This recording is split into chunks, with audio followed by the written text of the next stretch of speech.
unë isha në avion me mamin, duke kthyer nga Parisi, ne bënim jetën e qetë, si thua, deri diku, kur anoncohet në avion që zonja e Zoti Papavrami të manifestohen.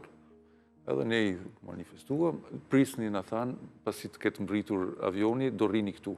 Presim, ne zbarkojnë gjithë pasagjerët, shoh nga penxheria polici, nuk e di sa vetura, me gjirofare, ku diun.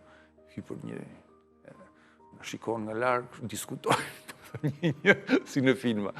Kur vjen ai, thotë, zonjë, thotë, nuk duhet shqetësoheni, na thonë të dyve, do t'ju çojmë në një vend, burri juaj është në siguri, në të njëjtin vend, kështu, edhe na marrin ne me një kamion xhandarësh mbrapa, policia na çojnë direkt te një mikesh tjetër ku kishin çuar babait, shkurt fjala vetëm për të na mbrojtur nga këto sigurimi shqiptar që mendonin që ishin rrotull. Edhe kemi ndetur disa net, duke fjetur dhe ato xhandarët ishin rrotull shtëpisë, që të mos afrohej në rast se